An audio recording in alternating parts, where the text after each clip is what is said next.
I'm that girl who is still pondering what Jesus told us yesterday, which was me mansplaining the information and the question he wanted us to ponder. What would we do if he was alive and on earth?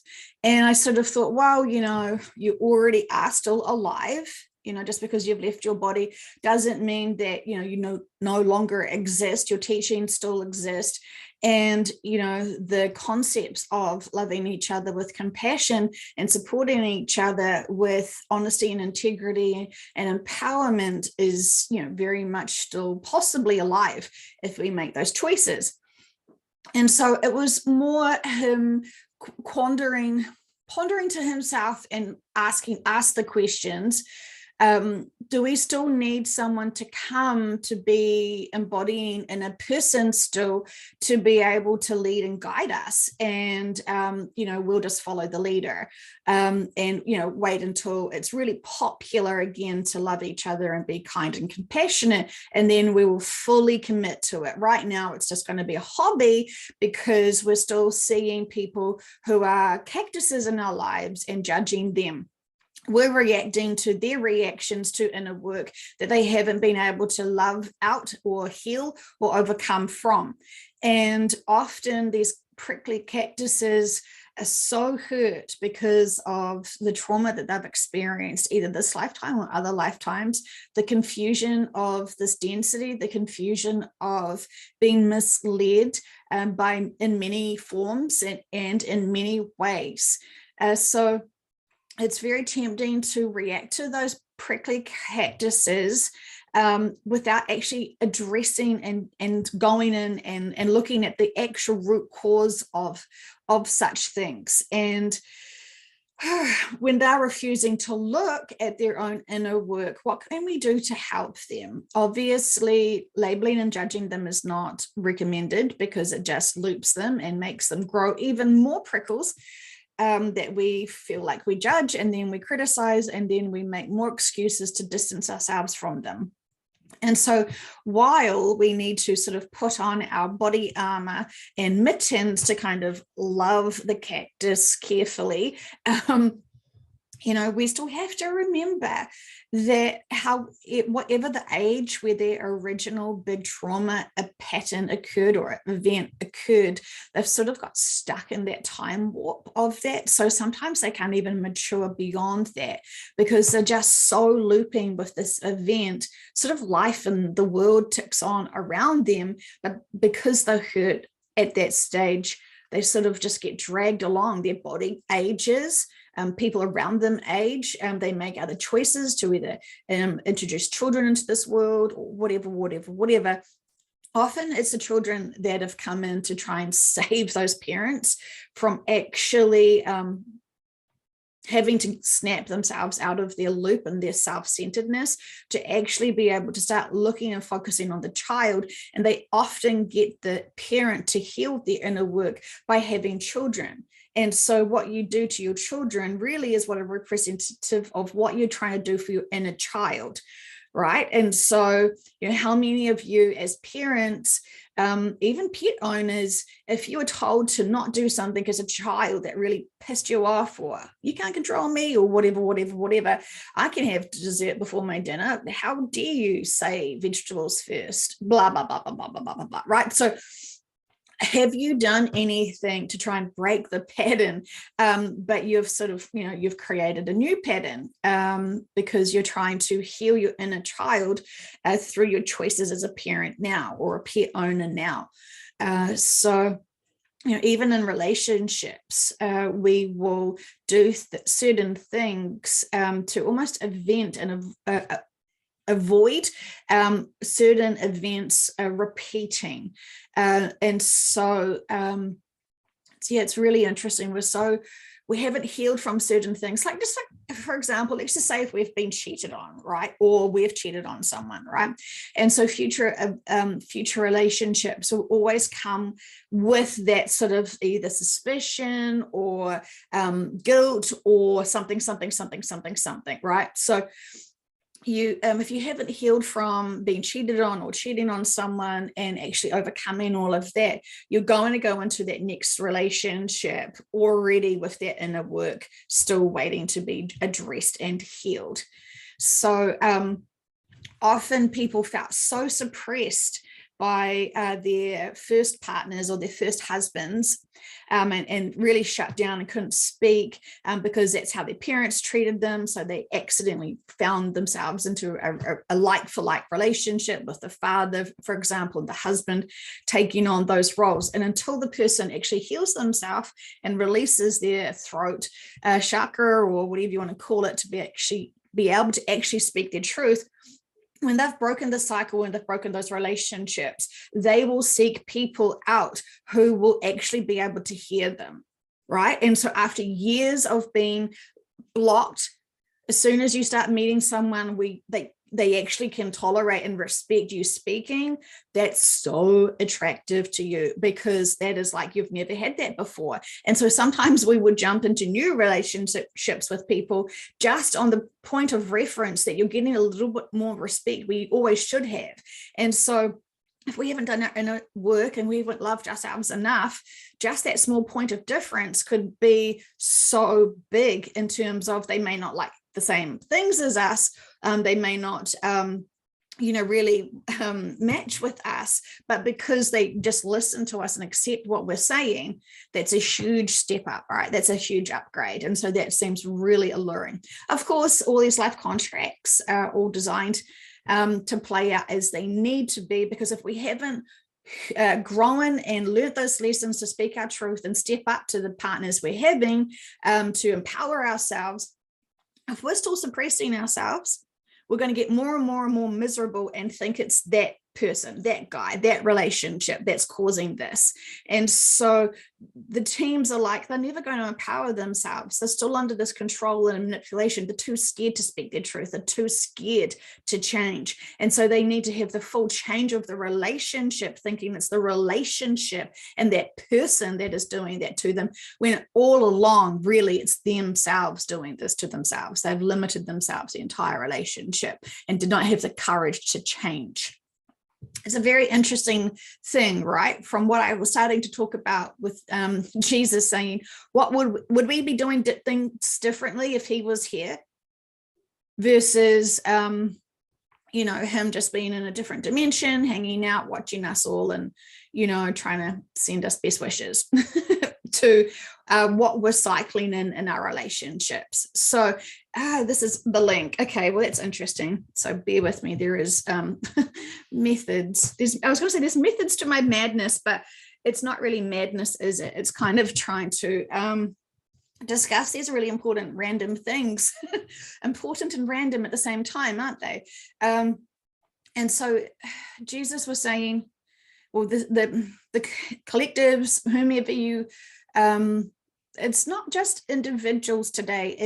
It feels like there's a representation of beings who are saying, what has to happen for you to change, for you to step up and speak your truth? Do you have to wait for sweet baby Jesus to come in and disco dances way back into social popular media and be really popular and really trending on Twitter for us to suddenly realize, okay, cool, it's sweet, we can do this. No one's going to judge us because it's so fucking trendy right now. Hashtag current trends, blah, blah, blah, blah, blah, peace out, whatever, right? So are we waiting for that? Or are we waiting for the end of a cycle? Or are we waiting to be like on New Earth, for example, to then be like, yeah, I was always cool with this. I did not worry at all about 3D. I did not get distracted. I was just in my humble little bubble, jazz handsing and sending love to all of the orphans in the world and not judging crimes against humanity. And I never lost my path. Sometimes, right? So we do the best we can. And, this is just such a peculiar experience, isn't it? Do we really think that we knew what we were signing up for when we chose to come down? And if we remembered our full purpose of why we came down on this earth and what was the significant things we were supposed to do to help humanity, do you think it was to get stuck and distracted and to suppress our truths? So interesting, isn't it? Because what have we done to suppress? Because it's kind of like having this like little secrets, right? Like I felt like I was confessing to you guys yesterday when I was like, I still drink caffeine. Oh my gosh, it's scandalous, right? And I almost wanted to justify it and be like, I only drink really 1 or 2 cups a day, and it's first thing in the morning, and usually I drink decaf as well. And I was trying to like justify my choices and behavior. And do you really give a rat's ass what I do? Probably not, nor should you, right? And I shouldn't feel like I have to justify my choices, because I know that I also, now I feel like I'm sort of justifying, like I drink water lots. I drink lots of water, I promise. Naughty list for not drinking enough water. It's all choices, and I'm responsible for me, you're responsible for you. And let's just try to remember in a metaphysical perspective how to keep our balance, right? And not be such assholes to other people who are profoundly hurting.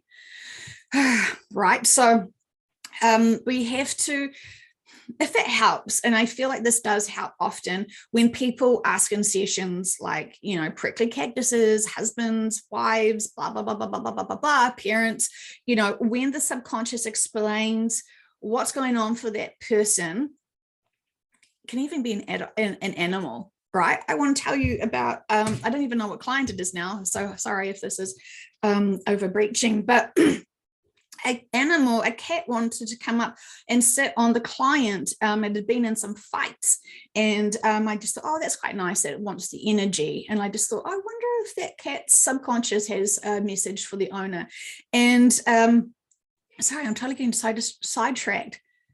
I don't know why, but anyway, I'm going to share it because it feels somehow randomly important. So this cat has been in some fights, and the subconscious said, oh, the big soul wants out of the body, and so it's doing like daredevil stunts to try and get out of the body.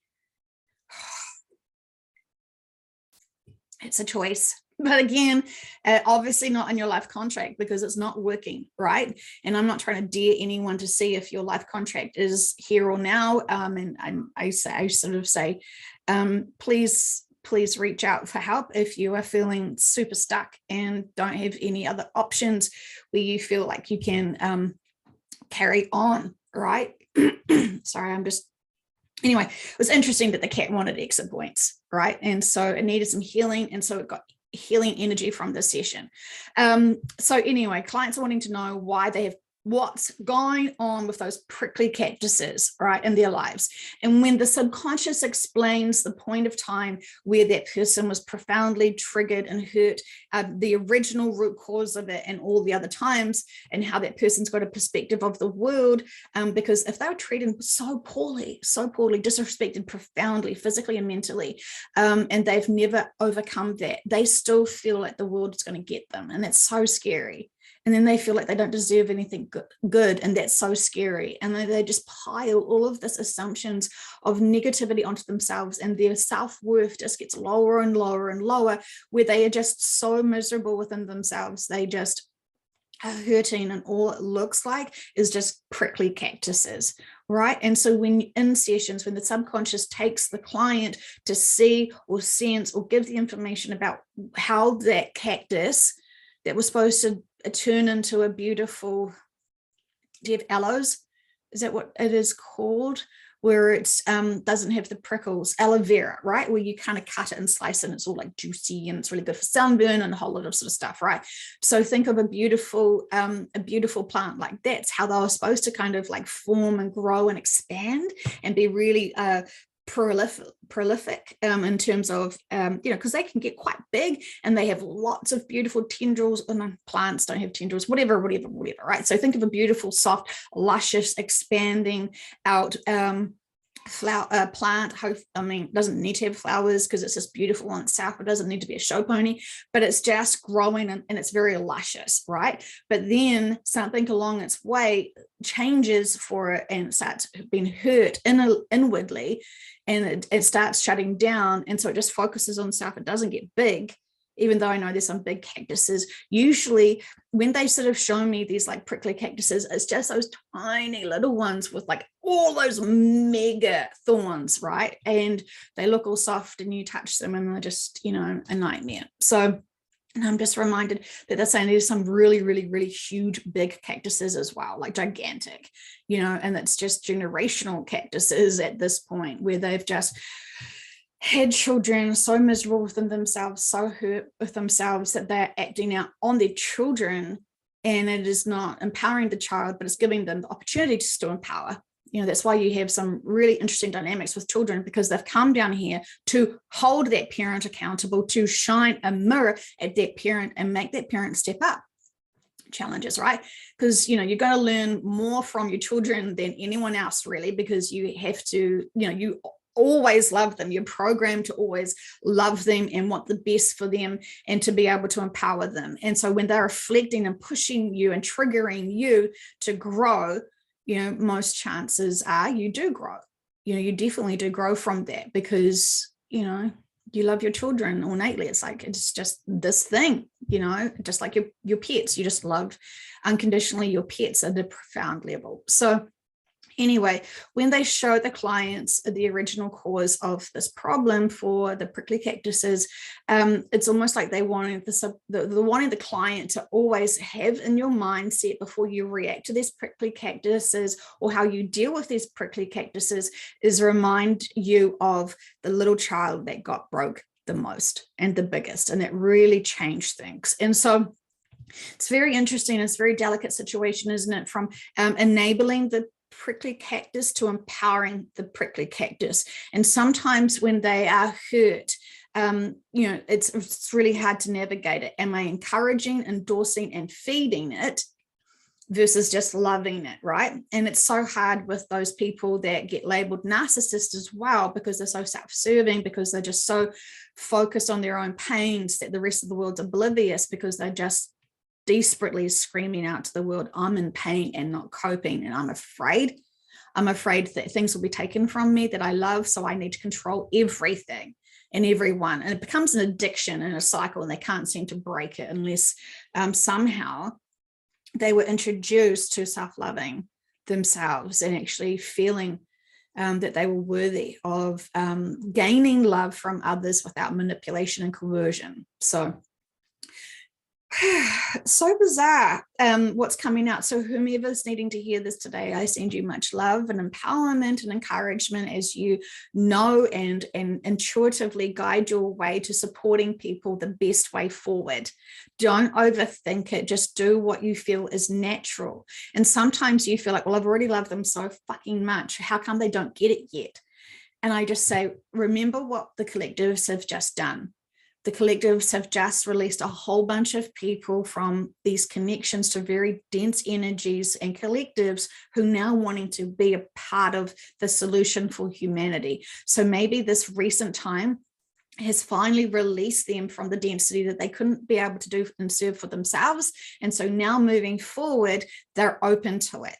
And so you've been constantly putting those seeds of love around them and showing them that they're valuable and special to you and deserve love and deserve good things. Now, maybe finally they are open to considering it and acting upon that. Celebrations, right?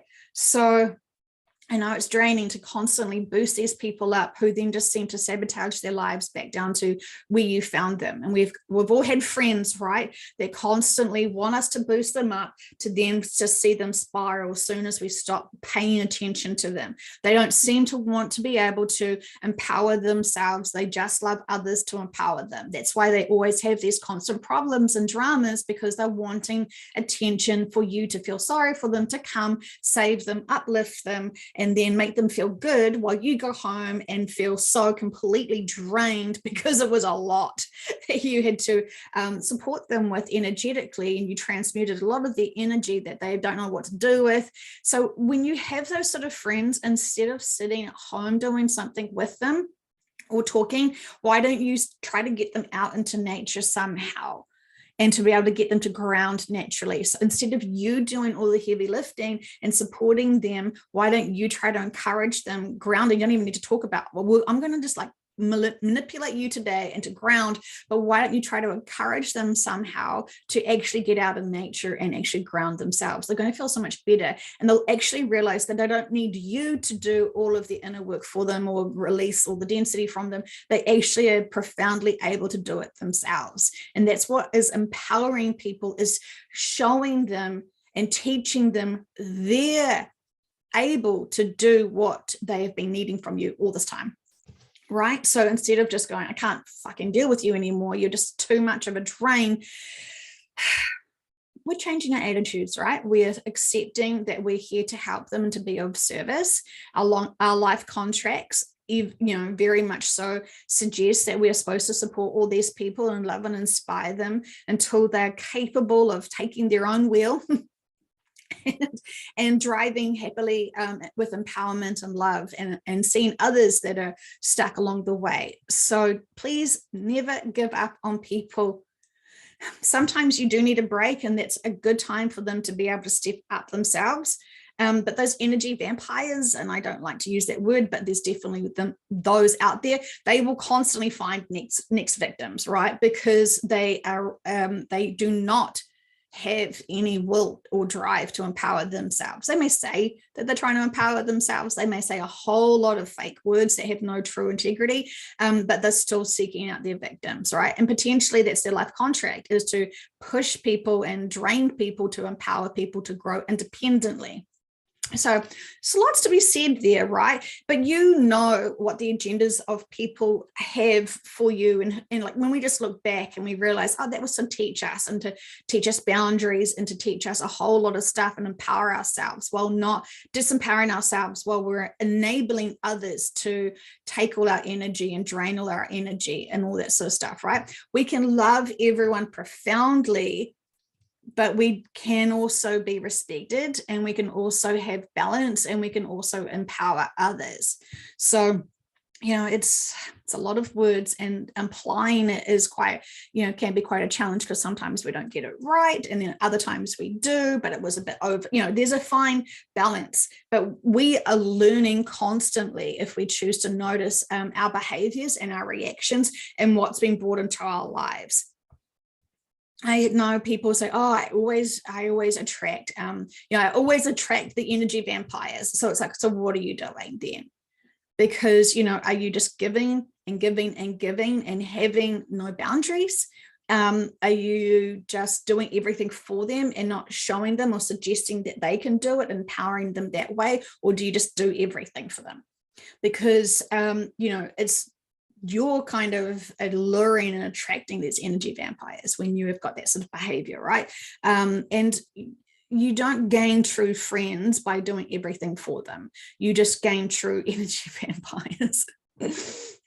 Oh, I don't like that term, but you know what I mean? Like, when you realize that relationships should be in all relationships, there should be an equal balance, right? Sometimes we take a little bit more than we give, and vice versa, but it should be on average a nice, healthy, balanced relationship. And that's when you sort of can run in that two-man-legged race well, because there is balance and consistency, right? But when there is a completely unbalanced, one's dragging the big sack of refusing to do inner workload, then that's when usually the teams will sort of make you split and go off and run your own little marathons, because it's not empowering and expanding on both of you when you're not seeing the lessons there. And sometimes when you have to step away from those people who are dragging, because they're expecting you to carry them along the finishing line, and they're never going to change because you're always doing things for them, sometimes you do have to make that conscious split,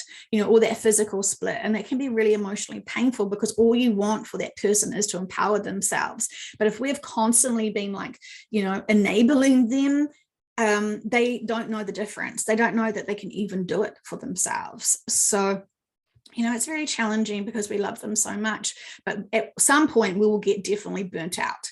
And then we become, then we can become quite resentful of them, because we did so much for them, blah, blah, blah, blah, blah. But it was our choices to do so much for them. So, be responsible for our choices too is always helpful for when you're trying to unpack the lessons and experiences. You can't really be a victim unless you agreed and did the victim stuff, right? To some degree. And then there are actual real situations where you are a victim. So knowing the difference between, have you created that victim experience, or was this a life experience contract? So much to be said, isn't it? This is why it's so important to have your own sessions and ask your Mr. Subconscious yourselves.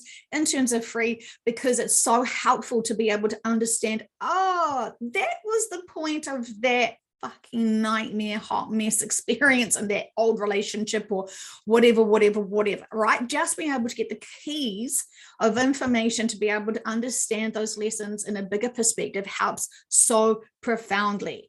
Like super profoundly. And this is why these sessions are so profound, because we don't consciously know what's going on and why. Not always. We have maybe assumptions, but then, no, that can't be, I can't be right, kind of thing. But when the subconscious is very firm and clear, what is the lessons and experiences in those relationships and what we were supposed to experience and grow from, and blah, blah, blah, blah, blah, blah, blah, the dynamics of it, the life contracts with it, what was it fixing and processing and healing from other lifetimes or this lifetime, and the impacts and the levels and the layers and the blah, blah, blah, blah, blah. It's super fascinating. And this is why I feel like when we do sessions, often, they're so profound and they're so advanced in perspective that you just want to have more sessions to be able to expand upon it more, because you're like, whoa, I thought I was doing really well, and then I did that session and it like boosted me up. It gave me so much bigger perspective. Now I'm wanting to understand so much more, because it's just amazing when you get those missing pieces of the puzzles of your life. I do recall that I started off this conversation with Jesus. And so, yes, very interesting. We can respect important humanitarians who came to this planet to either shake us and make us grow. So, those naughty kids on the block that were supposed to make us all gasp and realize this was not our moral compass empowerment path. They were not leading us in something that was empowering us, or something else. Or we had people like, Jesus or other, really powerhouses that came down to really empower us and to make us, really check ourselves, check our moral compasses, check our responsibilities, and check our perspectives. What is our priorities? If money is your priority and power is your priority, there's going to be some really interesting choices, isn't it? It's very, very, very interesting. So I hope you did consider that. Who is your big influencer that you would sort of feel? I mean, I know I have often thought, gosh, if Dolores Cannon was still here, imagine the truth and the information she would be sharing freely, and that we would all be so much more wiser for, her sessions and her wisdom and her input and insight. And I've often thought, we would be in such a better state. But, as she sort of has said, there was, in terms of the numbers that were here on Earth at that time, still only a small proportion of people believed her. There were still huge skeptics that were saying that she was full of shit and that she was, lying, and that she was somehow manipulating the sessions and blah, blah, blah, blah, blah. I mean, could you believe it? The audacity of those people, and those kind of people who are still, naysaying her about the shift and the new Earth way back when, even when it was supposed to be here. They're still arrogant and still not wanting to know about the new Earth because they naysayed her back then. And so now they can't go back, right? Once you say something and have it a lazy assumption on something, it's so shameful. You can never go back and actually admit I was wrong, right? Remember the last time someone admitted I was wrong? I made a lazy assumption mistake there. Whoops, sorry. Sorry about having an opinion that I actually outgrew.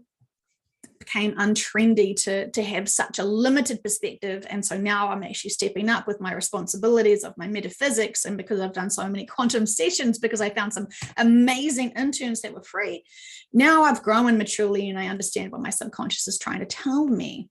So fascinating times. The joy of it all. Okay, so yeah, fascinating. So what I was wanting to say, or what I've been prompted to say is, what do you think those who loved Jesus when he was crucified on the next day, which is today, supposedly, can we trust dates? I don't know if we can, but let's just, have the concept that Jesus has just died. We've believed him. We've seen all of his miracles. We're not naysayers. And so he has died. Where do you think your hope and faith would have gone? Day one, because remember, he suddenly disappears on day 3. Right, his body does. I can't remember what they said in sessions about it, because I know I've asked about it.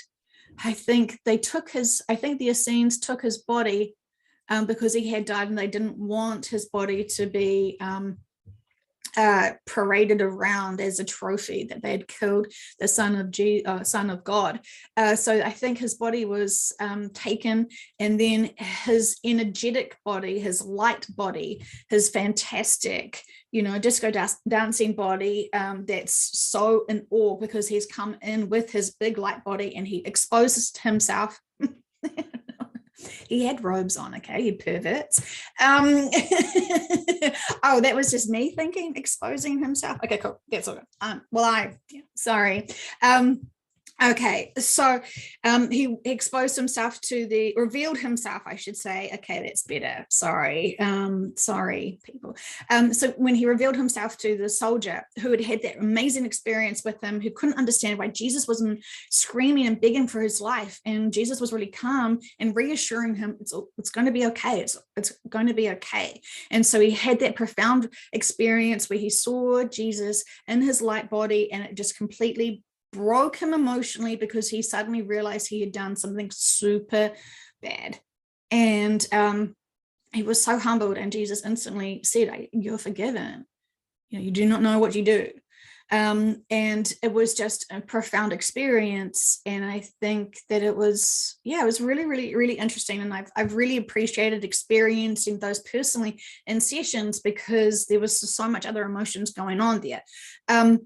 So anyway, easy, right? When you see a crystalline body in front of you doing, the Dougie and in a dance and saying, "I forgive you, all is well," that's sweet. But what about those other people that didn't get to see him return, right? I know that he went to his mother. I know that he, going to say it again, revealed himself to Mary. I know that he did go to his loyal followers.